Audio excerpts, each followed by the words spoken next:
എന്തുകൊണ്ടാണ് സാർ ഈ ഉപ്പൂറ്റി വേദന കോമൺ ആയിട്ട് വരുന്നത്? ഉപ്പൂറ്റുവേദനയ്ക്ക് ഇപ്പൊ ഏത് ബുദ്ധിമുട്ട് നമ്മൾ ചോദിച്ചു കഴിഞ്ഞാലും പല വിധേനയുള്ള കാരണങ്ങളുണ്ട്.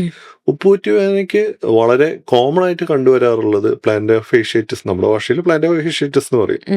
ഇത് യൂഷ്വലി ഉള്ളത് നമ്മുടെ കാൽപാദത്തിന്റെ അടിയിൽ എല്ലില് ചെറിയ മുനമ്പ് പോലെ വരാം.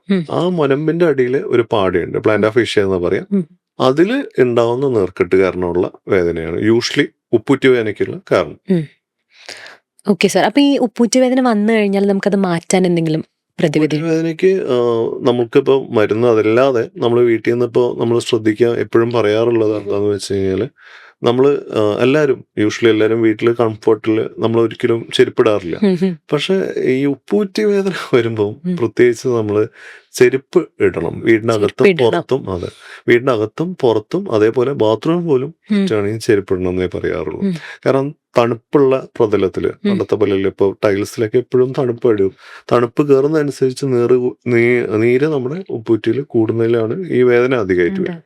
അപ്പം നമ്മൾ ചെരുപ്പ് ഉപയോഗിക്കുക, സോഫ്റ്റ് സോളുള്ള ചെരുപ്പ്. ഇപ്പൊ ഹവായി ചെപ്പൽ നമ്മൾ എടുക്കുകയാണെങ്കിൽ അത് ഹാർഡാണ്, അത് ഇട്ട് കഴിഞ്ഞാൽ ഈ വേദന മാറണമെന്നില്ല, ചിലപ്പോൾ കൂടിയൊന്നും വരാം. അപ്പൊ നമുക്ക് സോഫ്റ്റ് സോളുള്ള ചെരുപ്പാണ് വേണ്ടത്.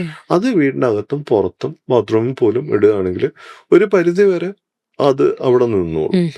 ഇല്ലാത്തതിന് മാത്രമേ നമ്മൾ എക്സ്റേ എടുത്തിട്ട് ബാക്കി എല്ല് എത്രത്തോളം വളർച്ചയുണ്ട് എന്നൊക്കെ നോക്കി മരുന്നും ഇതൊക്കെ വേണ്ട. ബേസ് ലൈനായിട്ട് നമുക്ക് ചെയ്യാൻ പറ്റുന്നത് ഒന്ന് ചെരുപ്പാണ്, രണ്ട് ഇളം ചൂടുള്ള ഉപ്പിട്ട ചൂടുവെള്ളത്തിൽ കാല് മുക്കി വെക്കാം. കിടക്കുമ്പോൾ ഒരു തലോണയൊക്കെ വെച്ച് കാല് പൊക്കി വെക്കുക. കാരണം നമ്മൾ രാവിലെ എണീറ്റ് ആദ്യം കാല് ചവിട്ടുമ്പോഴാണ് എപ്പോഴും വേദന അനുഭവപ്പെടുക. അല്ലെങ്കിൽ നമ്മൾ എവിടെയെങ്കിലും കുറെ നേരം ഇരുന്ന് കഴിഞ്ഞിട്ട് ഒന്നെണീക്കുമ്പോൾ, അപ്പം കിടന്നുറങ്ങുമ്പോൾ നമ്മളൊരു കാല് വെച്ച് പൊക്കി വെക്കുകയാണെങ്കിൽ ഒരു പരിധി കുറച്ചൊക്കെ നീര് കുറയാം. അതേപോലെ ഇരുന്ന് വർക്ക് ചെയ്യുന്നവർ, ഇപ്പൊ അടുക്കളയിലൊക്കെ അമ്മമാര് ഇരുന്ന് വർക്ക് ചെയ്യും, അപ്പൊ അവരിയ്ക്കുമ്പോൾ ഒരു കസേര വെച്ച് കാല് പൊക്കി വെക്കുകയാണെങ്കിൽ ഒരു പരിധിയിൽ വരെ നമുക്ക് കുറയ്ക്കാൻ പറ്റും. ഓക്കെ സാർ, അപ്പൊ ഈ അമ്മമാരൊക്കെ ഇപ്പൊ സാരിയൊക്കെ കൊടുക്കുമ്പോൾ ഹീൽസ് ഒക്കെ ഇടാറുണ്ടല്ലോ, അതൊക്കെ ഒഴിവാക്കേണ്ട ആവശ്യമുണ്ടോ? ഹീൽസ് ഇടുമ്പോഴും നമ്മുടെ യൂഷ്വലി ഉള്ള ഹീൽസ് ഇടുമ്പോൾ പല ബുദ്ധിമുട്ടുകൾ വരാറുണ്ട്. ഒന്ന്, ഹീൽസ് ഇടുമ്പോൾ നമ്മൾ യൂഷ്വലി നടക്കുന്ന ഒരു നടത്തത്തിലല്ല പോവുക. ഹീൽസ് ഇപ്പൊ നമ്മൾ കാലിന്ന് ഒഴിവാക്കുകയാണെങ്കിൽ നമ്മുടെ നടത്തം എങ്ങനെ ഉണ്ടാവും? കാലിങ്ങനെ കുത്തി ഇങ്ങനെ ഏന്തി നടക്കുന്നത്. അപ്പൊ നമ്മൾ തന്നെ ഏന്തി കുറച്ച് നടക്കുമ്പോൾ എന്തായാലും വേദന ഉണ്ടാവും. അതേപോലെ ഹീൽസ് നമ്മള് പരന്ന ഷൂസ് ആണ് നല്ലത്. ഹീൽസ് ഇടുമ്പോൾ ഒബ്വിയസ്ലി പല ബുദ്ധിമുട്ടുകളും ഉണ്ടാവും. അൺഈവൺ ആയിട്ടുള്ള ടെറൈനിൽ പോകുമ്പം കാല് ചിലപ്പം തന്നെ സ്റ്റെബിലിറ്റി കുറയും. അപ്പം ഹീൽസ് അത്ര അഡ്വൈസബിൾ അല്ല. പറ്റുകയാണ് പ്രത്യേകിച്ചും ഈ ഉപ്പൂറ്റുവേദന ഉള്ളവർക്കൊക്കെ പരന്ന സോഫ്റ്റ് സോളായിട്ടുള്ള പ്രിഫർ ചെയ്യും. ഓക്കെ സാർ, അപ്പൊ ഞാനിങ്ങനെ കാലിന്റെ അടിയിൽ നിന്ന് മുകളിലേക്ക് വരാം.